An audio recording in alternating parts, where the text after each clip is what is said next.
2016년 이후에 생겨난 운용사가 200개 정도 돼요. 그 전에는 100개 정도 수준이었는데 그렇게 많아진 이유가 그때부터 이제 이 펀드를 운용할 수 있는 운용사 라이센스, 소위 말해서 면허 같은 게 기존에는 인가 형태였다면 이때부터 등록 형태로 바뀌면서 이제 공모는 못하지만 사모 펀드는 만들 수 있는 그런 운용사들은 좀 되게 많이 생겼어. 근데 그들의 대부분이 다 부동산에 부동산 자산을 하는 운용사예요. 근데 여기 같은 경우는 종합자산 운용사예요. 전통자산을 주로 다루고 주로 기존의 전통자산들은 다 공모펀드로 했던. 그래서 이제 여러분들이 그냥 일반 사람들이 은행이나 증권사에서 펀드 중에 뭐 마이다스 무슨 펀드 뭐 이런 펀드들은 대부분 다 이런 뮤추얼 펀드일 거고, 그런 펀드들을 되게 안정적으로 잘 운영해 오던 회사인데 부동산 부문이 2006년에 생겼다가 처음에 되게 활발하게 했다가 그런 부분들이 많이 대부분 다 청산이 끝나고 그런 상황에서 이제 저는 여기 들어왔고요. 그래갖고 약간 이제 다시 후발주자 같은 느낌이었습니다. 그래서 그냥 이제 조금 기존에는 여기 이 회사가 국내 투자를 중심으로 했다면 우리는 사실 그때는 국내 투자에 진입하기가 조금 후발주자에서 약간 좀 어려운 부분도 있고, 그래서 해외 자산에 투자하는 것으로 해서 미국이랑 유럽 자산에 투자를 했습니다. 어느 정도 이제 이 운용사들이 좀 자리를 잡고 좀 규모가 갖춰지고 그리고 그 다음에 트랙 레코드가 많이 쌓이면 사실은 제대로 되려면 운용사가 자기네들의 블라인드 펀드를 만들어야 돼. 그래서 그 펀드를 실제로 운용력이 그걸 직접 운용을 자기가 하는 거야. 그러니까 어떤 이름을 받아서 우리가 익히 알고 있는 유명한 뭐 블랙스톤 이런 애들은 그런 펀드들이 그냥 수십 개 펀드가 있고 그 수십 개의 펀드를 각각의 매니저들이 그 수백 명의 사람들이 자기들이 전문적으로 운영을 하죠. 각 펀드별로 뭐 이제 우리가 그거를 리스크 리턴이라고 프로파일이라고 하는데 뭐 코어 펀드이냐 무슨 뭐 코어 플러스 펀드이냐 이런 거에 따라서 약간 그 리스크의 정도를 나누기도 하고 이런 식인데, 그렇게 블라인드 펀드를 운영하는 우리나라 국내 운용사는 정말 손에 꼽아요. 특히 부동산 관련돼서. 주식 이런 데는 뭐 옛날부터 해왔고 이미 그렇게 하고 있지만, 그래서 그 외에 나머지 사람들은 대부분 이제 그 프로젝트 펀드라고 표현을 하는데 여기서는 그렇게 표현을 하더라고요, 한국에서는. 근데 이제 그게 뭐냐면 좋은 자산을 찾아서 그 자산의 수익률이 어느 정도 이상 예상이 된다는 걸 우리가 그걸 다 분석을 하는 거죠. 그리고 그걸 분석된 그 자산을 하나의 이제 상품화 만드는 게 펀드인데, 그렇게 펀드화 만들어서 그 펀드를 수익자들한테 소개하는 겁니다. 그래서 수익자들이 관심이 있으시면 이 펀드에 투자해달라 이렇게 하는 거죠. 그래서 양쪽 사이드를 다 해야 돼요.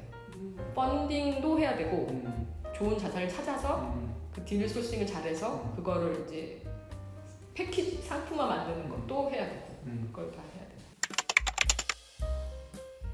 부동산도 이렇게 리얼 에스테이트 사이클이라는 게 있어요. 옛날에는 그래서 그게 보통 사이클이 10년이었어요. 이렇게 좋았다가 나빠졌다 이렇게 하는 그걸 보통 10년 주기로 부동산 사이클이 움직인다. 그래서 이제 사람들이 가격이 올라갔다 하더라도 어느 때가 내려갈 거고, 가능하면 사이클에서 이제 다운턴일 때 사야 나중에 그리고 올라갔을 때 파는 게 가장 제일 기본 상식인데, 그 사이클이 지난 리만 때 이 이후에 거의 바닥을 쳤다가 이 이후부터 사실은 작년까지는 그냥 계속 올랐어.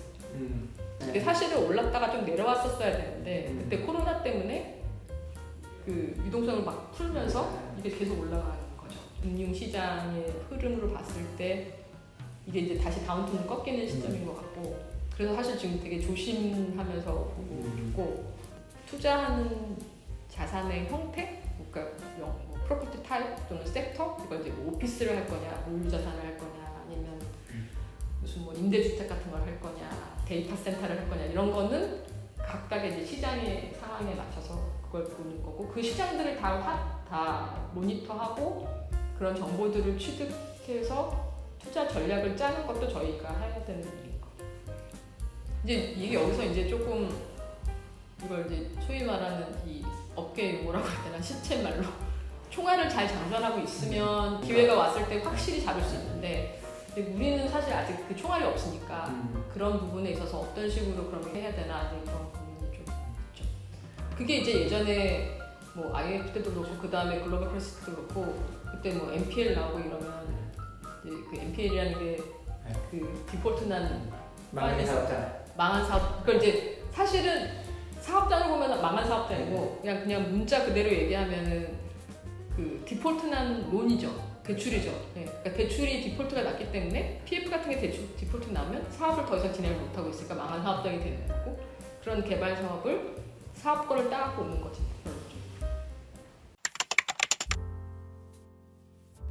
사실 저도 그걸 경험은 했지만 내가 그거를 어떻게 헤쳐나왔다.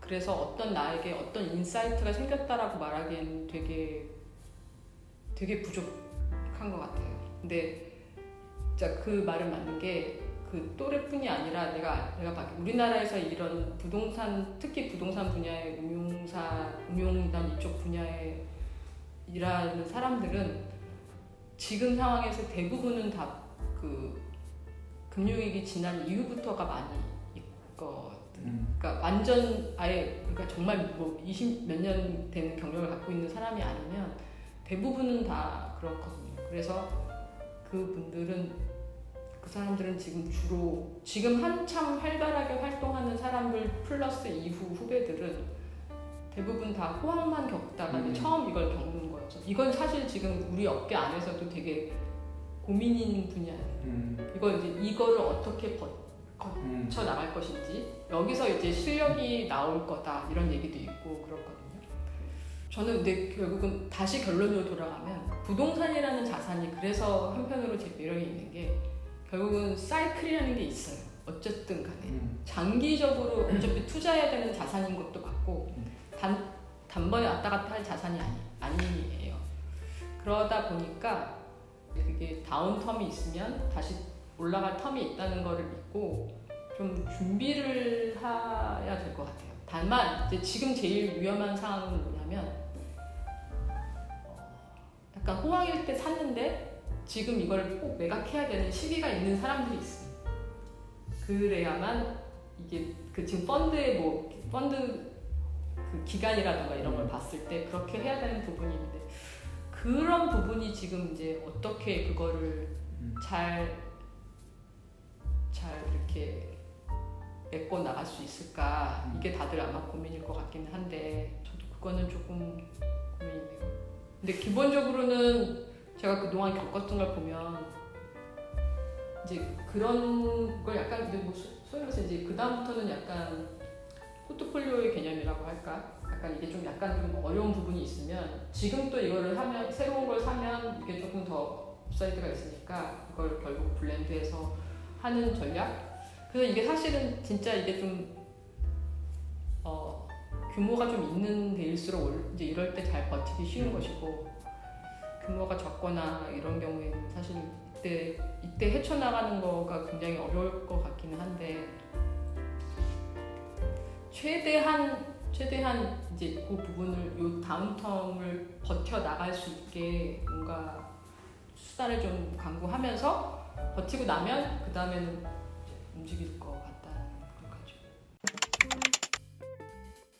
근데 사실 저연차 친구들은 그런 디시전 메이킹을 할 그렇죠. 일이 별로 없을 거고 이러는 거에서 아마 그러면 이제 보통 회사 기본적으로 자기가 속한 팀이라던가 그런 데서 전체적인 디시전 메이킹을 하고 나면 거기에 자기들은 뭐 할 건데 그거랑 별도로 개인적으로 자기가 준비를 하는 거는 우선은 이런 시장에서 어떤 플레이어들이 어떻게 플레이하는지를 좀 많이 봐야 될 것 같아요. 자기가 직접 그걸 하지 않더라도 다른 플레이어들은 어떤 식으로 하고 있는지 그래서 그걸 자기가 좀 인지를 해놓으면 지금 같은 몇 년 후에 지금과 같은 질문을 그 친구가 받았을 때 이런 식으로 풀어나갈 수 있다라고 말을 할 수 있을 정도로 그리고 또 개인적으로는 이럴 때 그러니까 아까 얘기했던 것들을 포함해서 약간 이럴 때 이제 좀 그런 좀 이런 투자에 대한 전략이나 이런 거를 좀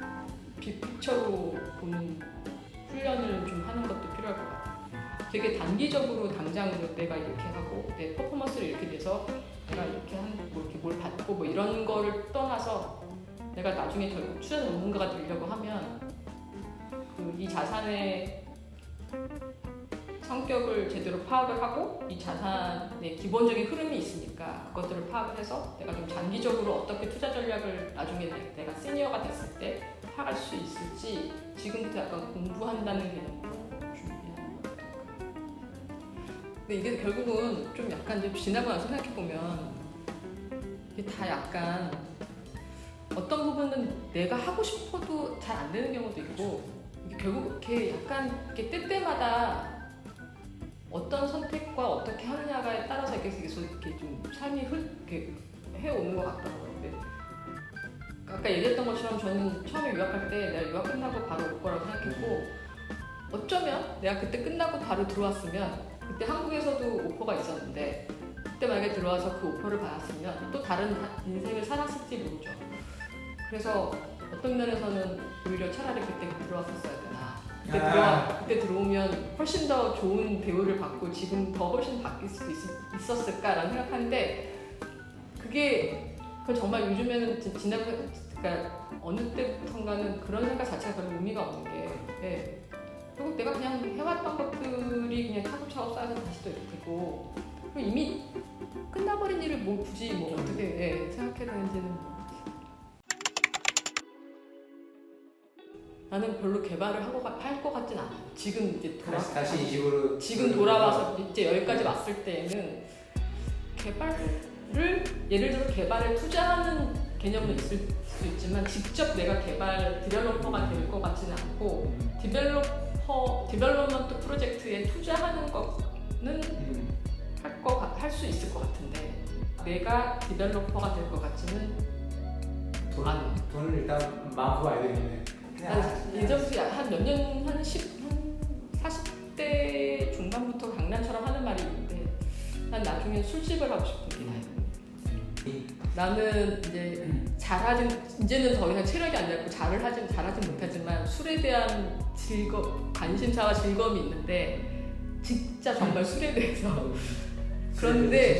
근데 아마 만약에 내가 술집을 하면 많은 사람들이 나한테 다 그렇게 똑같이 얘기했는데 결국 너가 술 마시고 친구들이랑 놀려고 거기서 하는 거 아니야? 약간 이런 내면에 게 있을 수도 있어. 그럴 것 같다고 얘기하고 있죠.